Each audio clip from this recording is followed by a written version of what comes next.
जयपुर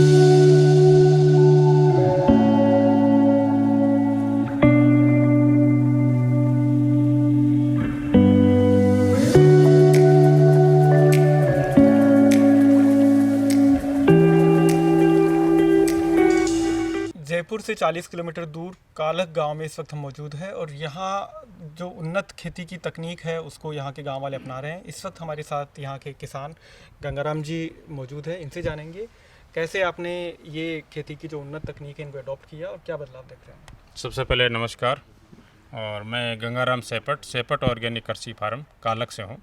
और मैं सबसे पहले हम लोग परंपरागत खेती करते थे और परंपरागत खेती करते करते उसमें विशेष हमें लाभ नहीं होता था। मैंने पॉली हाउस लगाया, फार्म पॉन्ड लगाया, ऑर्गेनिक खेती में कर रहा हूँ और साथ में इंटीग्रेट फार्मिंग कर रहा हूँ। जैसे मेरे पास में भेड़ पालन है, बकरी पालन है, भैंस है, गाय है, मछली पालन है। इन सब का वेस्टेज फसल के लिए उपयोगी और इन जो फसलों से जो वेस्टेज होता है वो उनके लिए भोजन के रूप में काम में था। यानी लगातार किसान के पास में आमदनी बढ़ाने का स्रोत जो है वो मुझे ढूंढना पड़ा और आज आपके सामने हैं कि किस तरीके से मैंने अपने इनकम बढ़ाई है। और इंटीग्रेटेड फार्मिंग आप करते हैं, काफ़ी सारे कंपाउंड से इसके कि आप पशुपालन भी करते हैं, खेती भी करते हैं, ये भी करते हैं, तो कितना आपका अगर सालाना देखा जाए तो कितना बचत हो जाता है, कितना इनकम हो जाता है? अगर सालाना देखा जाए तो पहले 2016 में जो मेरी इनकम थी उससे 10 गुना मेरी 10 से भी ज़्यादा गुना जो इनकम है वो मेरी बढ़ोतरी हुई है। राज्य सरकार जो है प्रगतिशील किसानों को काफ़ी सहयोग कर रही है, तो अगर हम बात करें इस तकनीक को बढ़ावा देने में या खेती को बढ़ावा देने में, तो आपको कैसा सहयोग मिला सरकार से? राज्य सरकार से बहुत अच्छा सहयोग मिला है और हम लगातार राज्य सरकार के संपर्क में हैं।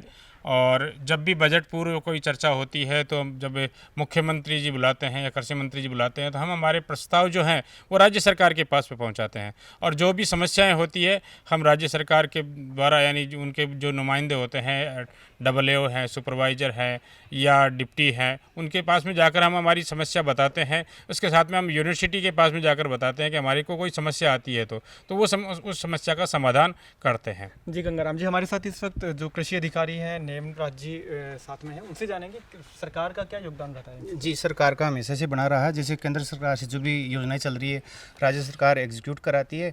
इसमें जैसे कि पिछले बजट घोषणा में जो कृषक साथी, मुख्यमंत्री कृषक साथी योजना थी उसका बजट कम था 2000 करोड़, उसको बढ़ाकर अभी 5000 किया है, जिससे पोलिया उसके फार्म पॉन्ड के जो टारगेट्स है वो उसमें इजाफा हुआ है। तो काफ़ी किसानों को उससे लाभान्वित होंगे, फ़ायदा मिलेगा।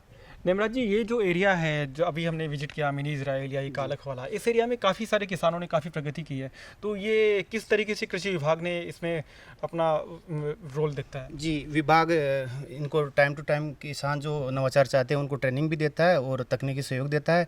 सब्सिडी के लिए आवेदन करवाना और जहाँ भी दिक्कत आ रही है, व्याधि आ रही है तो उसके निदान के लिए वो जो भी निदान के लिए उपाय बताना और लगातार संपर्क में रहता है। और भी किसान, प्रदेश भर के जो किसान हैं वो भी इसी तरीके की तकनीक अपनाना चाहें, कुछ करना चाहें, तो किस तरीके से राज्य सरकार उनका सहयोग कर सकती है? जी, विभिन्न योजनाओं के अंतर्गत सब्सिडी प्रोवाइड कराती है राज्य सरकार और विभाग है, पूरा जो कृषि विभाग है उसमें ग्राम पंचायती स्तर से जुड़े हुए जो कार्मिक है वो प्रमोट करते हैं, वो ट्रेनिंग देते हैं, वो जुड़े हुए हैं उन चीज़ों से। जहाँ अभी हम इस पोली हाउस में मौजूद है, तो मैं जानना चाहूँगा कि कैसी तकनीक काम करती है, कैसे प्रोडक्शन बढ़ जाता है और किस तरीके से इसका जो है शुरुआत की जाती है? जी, सिंपली जैसे गंगाराम जी ने बताया, जो ओपन 20 बीघा में खेती है वो 1 एकड़ में 2 बीघा में ही वो आउटपुट ले लेते हैं, क्योंकि इसमें इंटेंसिव इनपुट डालने पर आउटपुट भी वैसे मिलता है। इसमें क्या है, जैसे हाई कॉस्ट वैल्यूएबल जो वेजिटेबल्स का प्रोडक्शन होता है ऑफ सीजन में, तो रेट अच्छी मिलती है। यही खीरा ऑफ सीजन में 40 रुपये तक मिल रहा है मार्केट में, जबकि ऑन सीजन में ये फार्मर्स को 5 रुपये किलो भी रेट नहीं मिल पाती। जी नेमिराज जी, धन्यवाद।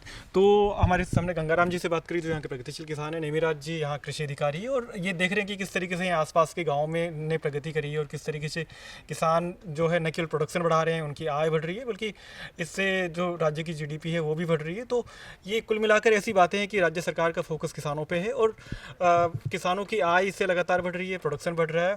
और इस तरीके से ये जो पूरा एरिया है जयपुर के आसपास, जयपुर के पास जो ये जो 2-4 गाँव हैं जिनका हमने विजिट किया है, यहाँ का जो तस्वीर है पूरी बदल गई है। पिछले 10 साल पहले यहाँ पे क्या माहौल था और आज बिल्कुल अलग ही तस्वीर कहती है कि किस तरीके से पॉली हाउसेज है और किसान नवाचार कर रहे हैं, नई तकनीक को अपना रहे हैं। कैमरामैन वीरेंद्र शर्मा के साथ बनवारी यादव, DIPR न्यूज़, कालक।